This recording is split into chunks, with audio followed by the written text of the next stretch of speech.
시청자 여러분 안녕하십니까? 정순영 TV의 정순영입니다. 오늘은 부안의 청자박물관에 왔습니다. 아름다운 청자도 보고 흰 논사이 이쪽에서 또 노라도 보고 영상으로 여러분과 함께 하시겠습니다. 아무도 안 밟는 눈에 한번 달려볼게요.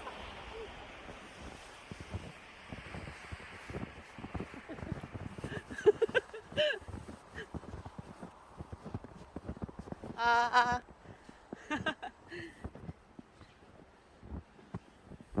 우!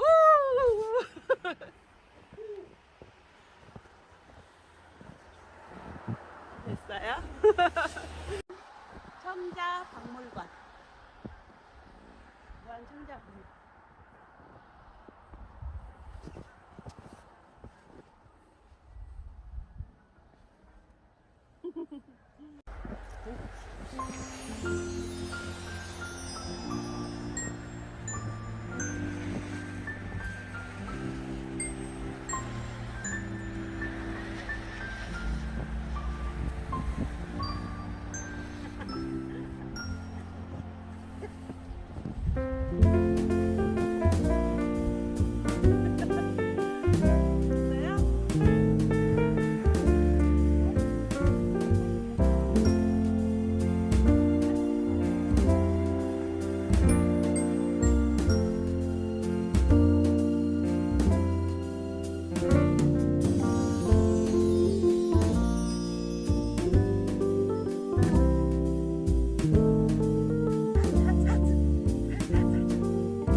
부안 청자박물관에 밖에 조형물이 이렇게 많이 놓여져 있어요.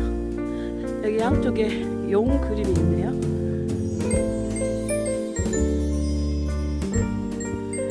여의주를 물고 있는 용입니다.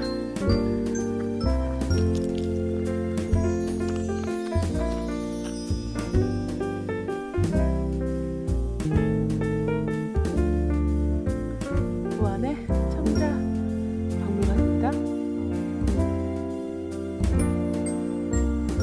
부안 셀라돈 뮤지엄.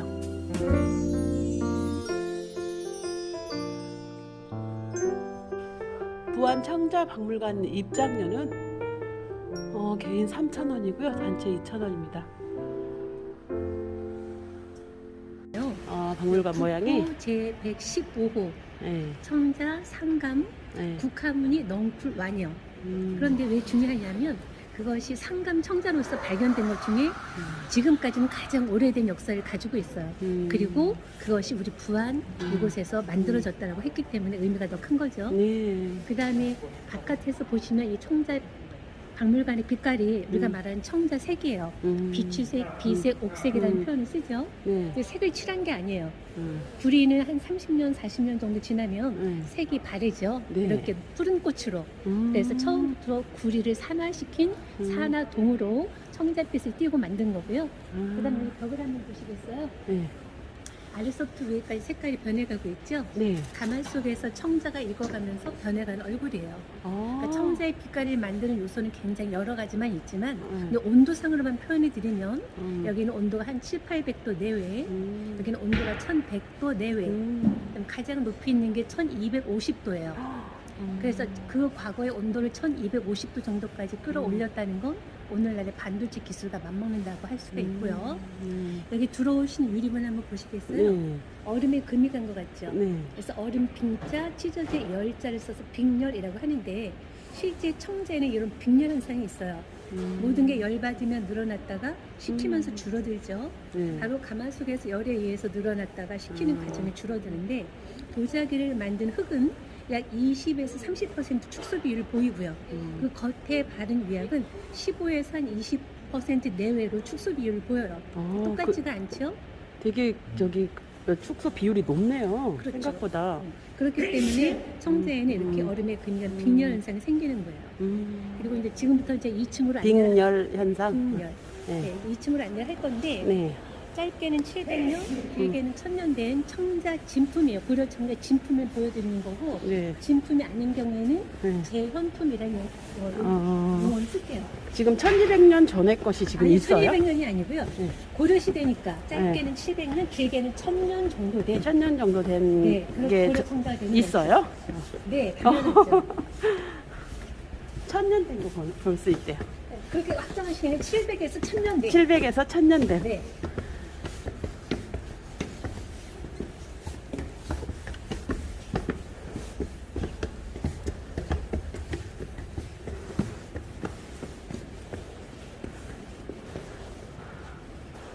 청자 역사실로 들어가고 있습니다. 우리나라 도자기의 역사. 여기는 공부하러 오는 것이 아니라 사실은 고려 청자가 얼마나 아름다운지 또 그 아름다움을 만들었던 도공의 어떤 기술 그러면서 청자의 가치를 살펴보는 그런 거였으면 좋겠어요. 가끔가다 이제 부모님들이 아이를 데려오면서 이게 뭐다 그러는데 공부가 되잖아요. 아이들 싫어하더라고요. 그죠. 네, 왕건이 고려를 건국한 게 918년, 이성계가 위화도 해군을 해서 조선을 건국한 게 1392년. 약 500년의 역사 중에서 고려 청자가 발달한 건 고려 인종이에요. 인종 때. 그래서 이 경우는 국보 94호인데 국립중앙박물관에 가면 항상 보실 수 있어요. 그래서 여기는 참외처럼 생겼죠? 네. 우리는 입이지만 여기는 주둥이라고 그래요. 여기 청자 참외 모양의 꽃병인데 지금의 개성인 개경에 인종의 무덤에 장릉이 있고 거기에서 출토가 됐어요. 실제 크기는 한 22.6cm 정도. 그래서 청자 얘기할 때 늘 등장하는 기본이 되고요. 일단 이거 하나만 더 설명드리면 이 붉은 빛깔은 구리예요. 네. 구리 유약 같은 경우에는 천도 내외에서 녹는데 잘못하면 흘러버리거나 증발해서 남아있기 어려워요. 그런데 보면 굉장히 완벽하게 자기 색깔을 갖고 있죠. 그리고 이 부안에서는 이 구리 안료를 이용한 동화청자 파편이 많이 발견되기도 했고요. 그래서 전문가들이 이 작품을 우리 부안에서 만들어졌다라고 얘기를 하고 강화도에 있는 최항의 무덤에서 출토가 되고 일본으로 밀반출된 걸 삼성 초대 회장인 이병철 회장이 경매를 통해서 사온 거예요. 그리고 삼성 리움미술관에 가면 4층이 고려 청자실이고 들어가자마자 오른쪽에 첫 번째로 이렇게 진열돼 있어요. 실제 크기도 이 정도예요. 그리고 국보 133호인데 얼마나 재밌냐면 손잡이 위에 개구리 한 마리 있죠. 네. 또 여기 연꽃 봉우리를 감싸진 동자가 연못에 발을 담그고 있는 게 뒤로 있어요. 그래서 굉장히 아름답죠. 네, 자세히. 세상에. 그래서 이제 조선 백자 같은 경우에는 일본인 야내기 문해요시가 사람의 손을 빌려 신이 만들었다는 표현을 쓰는데 고려 청자 같은 경우에는 영국인 곰퍼츠가 4가지를 들어 세계 최고라고 했어요. 하나가 비색 청자고 또 하나는 이따 설명드릴 상감 청자, 그 다음에 구리를 안료로 한 동화 청자, 우리가 12세기고 중국이 14세기, 그 다음에 이 조형미를 꼽았어요. 그래서 혹시 나중에 삼성 리움미술관에 가서 보시거든 네. 여러분이 오신 이거 부안에서 만들어진 거라는 걸 알아주시면 더 좋을 것 같아요. 지금 그 광주에서 네. 이건희 컬렉션 하는 거 맞아요. 몇 군데 가서 봤어요. 네. 아, 이제 가고 싶었거든요. 광주 오시면 연락 주세요. 처져서 하고 있더라고요. 네. 광주 오시면 연락 주세요. 네. 청자는 보통 10세기에서 14세기 역사라고 하는데 어떤 학자는 9세기까지도 올라가요. 지금의 완도인 청해진에서 무역을 하면서 필요에 의해서 중국 도공을 데려왔다라는 얘기가 있는데 여기 보시면 중국에는 벽돌로 싼 가마가 그런 벽돌을 싼 거고 우리도 그래서 처음에는 이렇게 시흥시 방산동에서 발견된 거는 벽돌을 쌓은 거예요. 근데 우리의 기본 가마는 흙가마입니다. 그리고 크기는 한 20m 내외라고 생각을 하시면 돼요. 그래서 여기 이렇게 보시면 얘 같은 경우는 청자가 아니라 백자예요. 사람들이 백자는 조선시대만 이때라고 생각하지만 고려시대에도 있었어요. 다만 한 가마에서 예를 들어서 청자가 한 95개 정도 된다면 그 사이에 뭐 백자가 한 서너 개 섞여 있다라고 생각하시면 되죠. 열이 덜 된 것이 좀 색깔이 옅으니까. 아 그런 건 아니에요. 네. 백자 같은 경우는 온도가 1300도 이상 끌어올려야 돼요. 오히려 훨씬 더 높죠. 그리고 그 시기에는 청자가 기본이었기 때문에 백자에 대한 관심보다는 청자에 대한 관심인 거죠. 이게 바로 빅렬 현상이에요. 한눈에 봐도 굉장히 예쁘죠. 네네네. 어떤 분들은 이게 뭐 여러 평을 하지만 실제 저는 굉장히 아름다운 감상 포인트라고 생각을 합니다. 그러네. 네. 빅렬 현상. 네. 제가 좀 설명 한 3, 40분 좀 요약을 할게요. 네. 오신 곳이 여기 21번, 여기 부안 유천이에요. 사적 69호구, 20번이 곰소 진설이, 곰소 염전 다 아시죠? 네. 바로 여기가 사적 70호. 부안은 흙이 좋고요. 그 다음에 어디를 둘러봐도 소나무가 있어요. 소나무 같은 경우에는 불을 떼도 숯이 안 생겨요. 그렇기 때문에 도자기 만들 때 불 때는 게 아주 유리하죠. 그리고 지금은 육지에 고속철도가 있지만 과거의 고속철도는 바닷길이에요. 그래서 흙이 좋고 소나무가 있고 바닷길이 있으니까 도자기를 만들어서 왕족과 귀족이 사는 개경까지 가겠죠. 그러다가 이제 바다에 빠지기도 하는데 그 옛날에 배는 바람으로 움직이는 풍선이잖아요. 그렇기 때문에 잘 빠지죠. 요 선이 새만금 방주제예요. 새만금 방주제 옆에 요 날아가는 기러기 모습을 닮았다고 해서 날 비자에 기러기 안자를 쓴 비아누라는 섬이 있어요. 그래서 2002년, 2003년 약 3,000점 정도의 청자가 발견됐는데 바로 우리 부안에서 만들어져서 바닷길을 타고 개경으로 가다가 빠진 거였죠. 그걸 신고한 사람은 최시성을 가진 소라잡이였다고 하고 약 243점을 신고했다고 그래요. 그리고 청자가 귀했던 만큼 청자는 고려시대의 왕족과 귀족을 위한 거라고 오해를 하는데 당연히 왕족 귀족은 이렇게 의자마저도 청자를 사용했죠. 굉장히 고급형을 썼겠죠. 하지만 평민도 사용을 했어요. 평민은 문양도 없고 거칠고 그런 것들을 사용을 했습니다. 그리고 여기 보면 이거 뭉쳐있죠. 이거는 그렇다면 바다에서 발견된 게 아니라 가마터 근처에서 발견된 걸 알 수 있는 거죠. 가마 속에서 굽다가 열에 견디는 성질이 약해서 붙어버린 거니까 사용할 수가 없겠죠.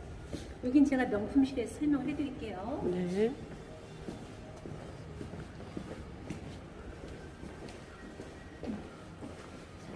여기 이제 청자 타일을 우리 부안의 작가들이 만들었는데 이유가 있어요.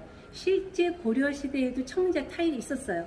그리고 그들도 벽에 장식용으로 썼고 우리 부안에서 발견된 청자 타일 같은 경우는 가로가 약 30cm, 세로가 약 20cm 정도 그리고 국화문이 새겨진 파편들이 많이 발견이 됐어요.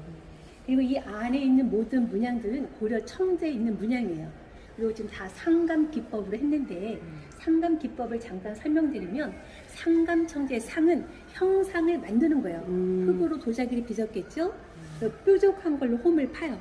그리고 나서 입히는 거예요. 뭘 입히냐면 하얀 백토하고 붉은 빛깔의 자토를 입히는데 그리고 나서 그냥 말끔하게 긁어내겠죠. 그러고서 굽고 나면 하얀색은 구워도 흰색이에요. 근데 다만 얘는 성질이 바깥으로 튀는 성질이 있어서 만지면 살짝 튀어나와 있고요. 또 이 붉은 자토에는 철분 때문에 굽고 나면 검은색이에요. 흑색이 되는 거죠. 그래서 우리가 흑백 상감이라고 부르는 이유예요. 한번 만져보실 수 있어요. 조금 이렇게 막 오돌토돌 좀 이렇게 나와 있네. 그리고 여기도 보시면 맨 왼쪽은 백자고요. 그리고 이제 청자 한번 빛깔 말씀드려 볼게요. 청자의 청은 한자로는 푸를 청자지만 과거의 푸를 청은 녹색을 아우르는 색깔이에요. 그래서 청자의 기본 색깔은 녹색이 먼저예요. 그래서 영어로는 제이드 그린이라는 표현을 쓰고요. 그 다음에 이제 푸른 색깔, 그 다음에 물처럼 투명할 때 비취색이라는 표현이라 아마 맞지 않을까 생각을 합니다. 여기에서 아마 얘를 잠깐 보시면 여기 겉에 이렇게 약간의 깨진 듯하죠. 이건 깨진 게 아니라 굉장히 규칙적이잖아요. 일부러 조각한 거죠. 그리고 이 안에 보면 모란 꽃이 있는데 여기 보면 압출 양각이라죠. 앞 눌렀어요. 튀어나왔는데 양각 바깥으로. 그래서 우리가 다식 만들 때 다식을 판으로 짜죠. 그래서 저도 틀을 이미 만든 거예요. 문양 틀을. 그래서 찍은 거예요. 그렇기 때문에 이거랑 똑같은 발이 하나가 아니라 여러 개인 걸 알 수가 있고 모란 같은 경우에는 왕족과 귀족의 부귀 영화를 상징한다라고 얘기를 해요. 자, 여기 벽에 보시면 여기 있죠. 옛날에 굉장히 세련된 할머니들은 분첩? 약간 분홍색 빛깔의 나들이 코치 분각이 딱 이렇게 생겼어요. 색깔만 틀리죠. 근데 세월이 가면서 이렇게 얇아졌어요. 그래서 왕족, 귀족의 여성들이 어떤 걸 사용했는지 볼 수가 있고 옆에 있는 건 향수병인데 네. 명품실에서 더 많은 종류가 있고 크기도 작은 게 있거든요. 거기서 보시면 좋을 듯해요. 자, 오늘 갈게요. 네.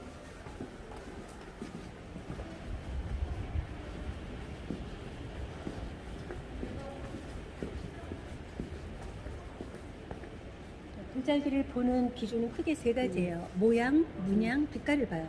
그리고 모양, 문양, 빛깔 이외에도 뭔가 재미난 이야기라든지 뭔가 발견할 수 있다면 더 가치가 올라갈 수도 있겠죠. 실제 가운데는 백자고요. 얘네 둘을 보시면 얘가 조금 더 잘 만들어진 것 같아요. 근데 얘는 주둥이가 넓어서 광구병 혹은 주둥이를 이렇게 수평으로 자르면 쟁반처럼 생겼다 그래서 소반 반자를 써서 반구병이라고 하는데 아마도 고려 시대에는 주로 음료 아마도 술을 담지 않았을까 추측을 합니다. 그런데 보시면 얘 같은 경우는 불에 견디는 성질이 약해서 목에 휘어진 분량이에요. 하지만 술을 담았다고 생각하면 따르기 그리고 쉽겠네. 그죠? 뭐 그럴 수도 있죠. 에. 그리고 술을 한 잔, 두 잔 먹다 보면 사람 목이 휘잖아요. 에. 그러면 얘를 술에 취했다고 상상할 수가 있잖아요. 그렇기 때문에 누군가는 오히려 잘 만들어진 것보다도 가끔은 이 분량이 옥에 튀지만 좀 더 예쁜 감상을 할 수가 있는 거죠. 멋스럽고. 네, 옮겨볼게요. 네.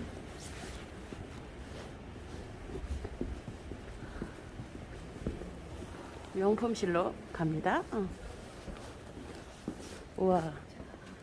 보통 영화나 드라마 보면 굉장히 부잣집에 이런 형태의 하나씩 있어요. 예. 매병이라고 하는데 여기는 약간 이제 오류가 있어서 제가 좀 고치면 네. 송나라할 때는 준이라고 불렀어요. 항아리 준자에 써서 매병이라는 별명은 조선시대 뭐 매화꽃을 꽂았는데 예뻐서 매화 매자에 써서 매병이라고 하는 사람도 있고 하늘을 날아다니는 새가 매가 날개 접고 앉은 모양을 닮았다 해서 매병이라고 하는 사람도 있어요. 그래서 맨 위가 주둥이고 여기가 목이고 뭐? 여기가 어깨, 어깨. 여기가 허리예요. 근데 어깨를 보면 아주 탄탄하죠. 네. 그래서 이 매병을 남성적이다라고 불러요. 역삼각형 남자. 그렇죠. 예. 어깨가 탄탄하니까. 예. 그다음에 여기 보면 이런 형태가 지금 네 군데 있거든요. 네. 그래서 맨 위에 꼭지점, 아래 꼭지점, 왼쪽, 오른쪽 이 네 꼭지점을 이으면 내변의 길이가 같은 사각형 마름모가 돼요. 그래서 이제 우리는 요거 이제 능화형이라고 하는데 능화형. 네 곳에 이런 능화형의 무늬가 있다는 건 방 안에서 집 안에서 밖을 내다보는 풍경을 상상할 수가 있는 거죠. 그리고 이 어깨 위에 둘러진 요 문양은 보자기를 덮은 것 같다고 그래서 이제 복사문이라는 표현을 쓰는데 실제 매병 중에는 뚜껑이 있는 게 있고요. 뚜껑에는 구멍이 두 개 있는 것도 있어요. 그래서 여기에 뭐 술, 꿀, 곡식 이런 걸 담고 그 다음에 보자기 덮고 끈으로 총총총 동여매고 끈의 양 끝을 뚜껑 위에 올려서 써맬 수 있겠죠. 그래서 지금 우리가 보는 건 지금은 감상용이지만 실제 고려시대는 실생활 용기였어요. 그 다음에 벼루인데 벼루. 우리는 요즘에 하나의 물건을 가지고 굉장히 여러 가지 기능을 하는 게 많이 있잖아요. 네. 얘는 벼루지만 두 개의 기능을 가져요. 연적 기능도 해요. 그래서 여기를 보시면 여기는 위약이 없잖아요. 그러니까 벼루를 갈 수 있는 공간이 있는 거죠. 그리고 실제 이 벼루 이 안에는 공간이 비어 있어요. 그래서 물을 담으면 한 270ml 정도가 들어간다라고 그래요. 여기 용에 보면 용의 입이 아래로 숙여져 있죠. 네. 그래서 얘를 통째로 물 속에 담그면 용의 입을 통해서 물이 이 속에 공간으로 들어가는 거예요. 그리고 벼루를 먹을 가에다가 쓰다가 물이 부족하면 얘를 살짝 숙이면 물이 일로 흘러 나오겠죠. 그래서 바로 연적과 벼루의 기능을 할 수 있는 두 가지를 갖고 있습니다. 대단하죠? 과학적이네. 네. 영리의 선조들이. 올려볼게요. 네. 아까 남성을 봤다면 한눈에 봐도 여성이라는 게 느껴지죠? 네. 펑퍼지만 엉덩이잖아요. 그렇죠? 네. 자, 뚜껑에 고리가 있고 목에도 고리가 있는데 이건 장식처럼 보이지만 실제는 실용성이에요. 뚜껑을 열어두면 잃어버리기가 쉽잖아요.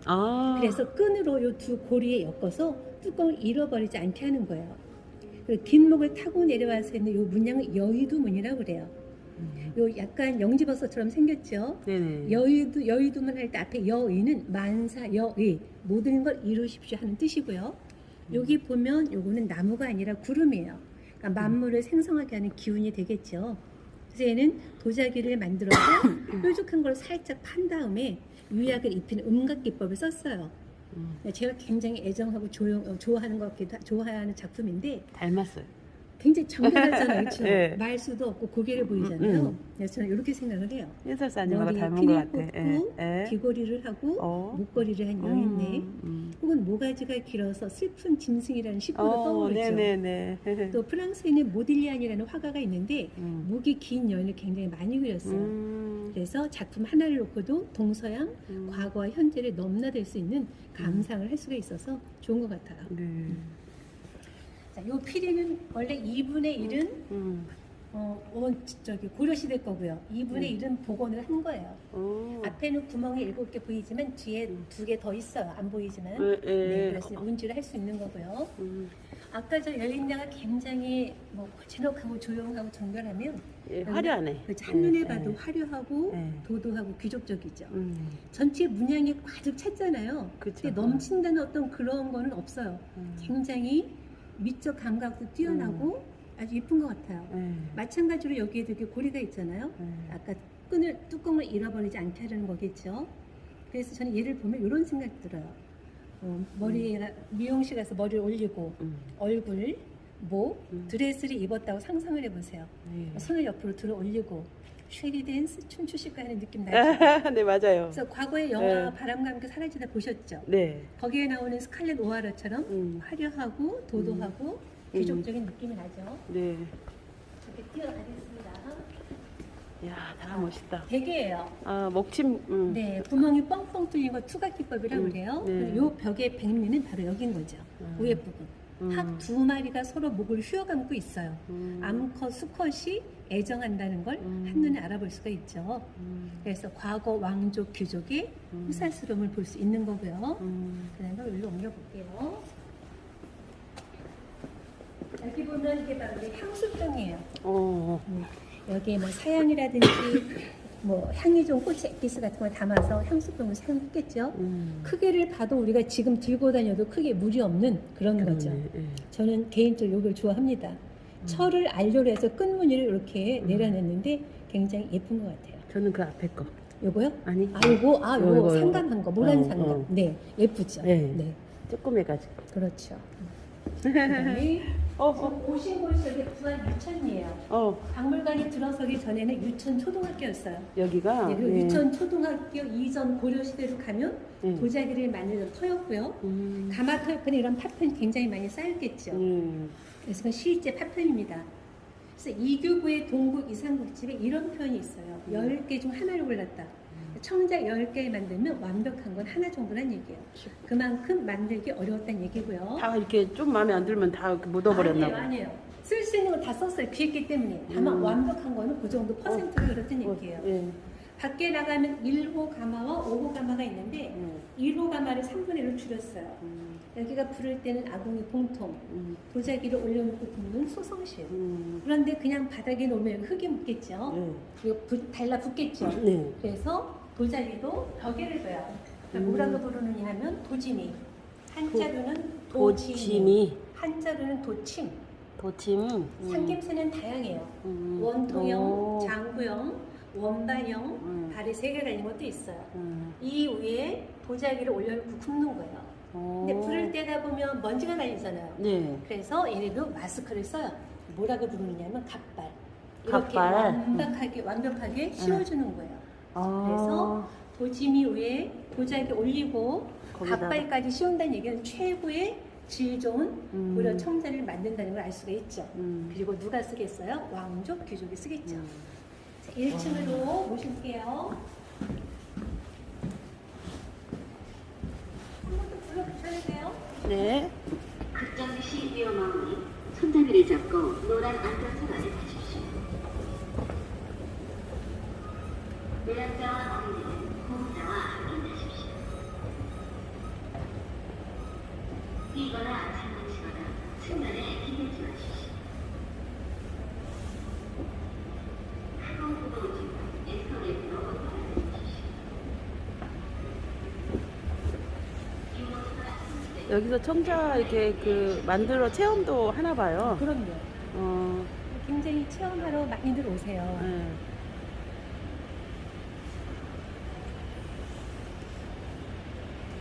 부안에서 잘하고 있네.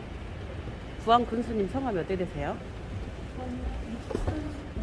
아, 군수님한테 잘하고 계신다고 전해주세요. 아세요? 아니 그냥 되게 많이 다니니까 잘한 데가 있어요 보면 문화예술적으로. 여기는 2002년, 2003년도 그 비안도 아까 새방금 방주잡혔던 비안도 네. 그 섬의 바다를 묘사한 거예요. 시간이 2분이에요. 네. 이해도는 전남도 군산시 목동면 고군산도에 중앙가에 위치한 섬. 비안도 기러기 날개, 기러기 부리 오. 하늘에서 본 거죠. 비안도도 가봐야 되겠다. 새만금 펜스서 방부제 공사로 물기의 변화가 생기면서 이안도와 측면에서 본 거, 기러기 날개. 어머 세상에 물속에 이렇게 있었네요. 네. 아 신기하다. 여기 바둑판 모양의 그리드를 2002년, 2003년도 모습을 여기 그대로 저희가 만들어 놓은 거예요. 어머머 세상에.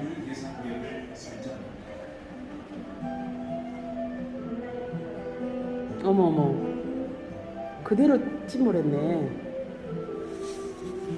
신안만 있는 줄 알았더니 여기도 있었구나. 신안은 이제 어머머. 중국 보물선이 발견돼서 유명해진 거고 사실 바닷가에 많이 발견되죠. 태안 마도섬이라든지 오분산 부도 이쪽으로. 어머머. 어이구 세상에.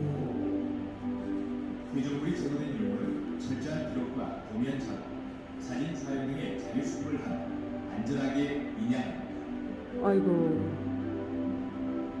어머 세상에. 인양 도구로는 에어백, 작업선에 탑재된 크레인 등을 이용합니다.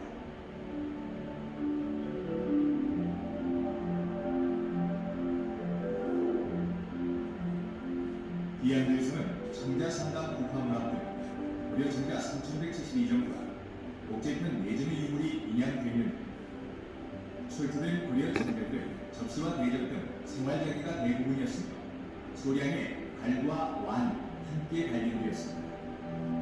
주로 녹갈색과 청록색이 함께 섞여 있었습니다.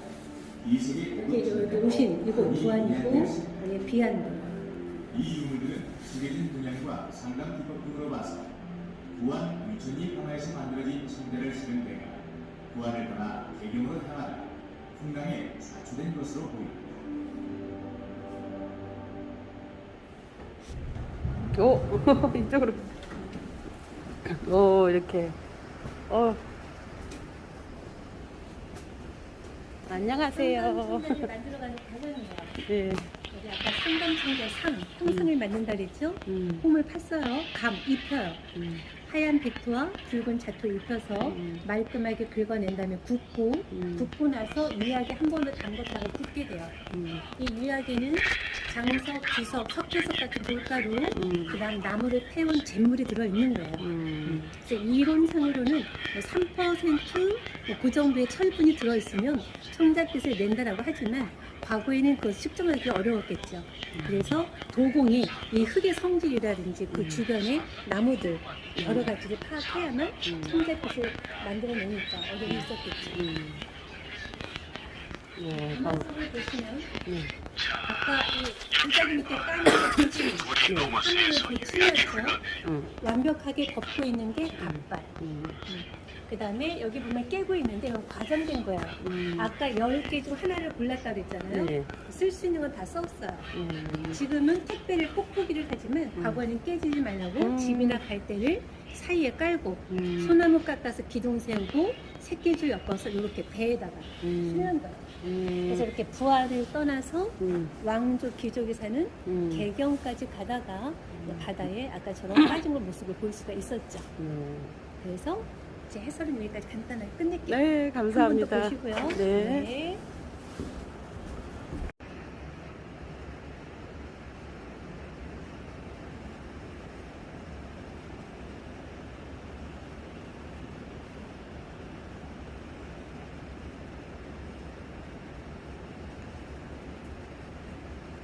해저 인양품, 비안도 해저 인양품입니다. 비안도 해저 인양품입니다. 부안 청자 박물관 영상으로 잘 보셨습니까? 해설사분께서 너무나 해설을 잘 해주셨어요. 공부도 많이 되었고요. 앞에 지금 용 2마리가 여의주를 물고 있는데요. 여러분 용 꿈꾸시라고 제가 용 옆으로 갈게요. 용하고 뽀뽀 한번 해볼게요.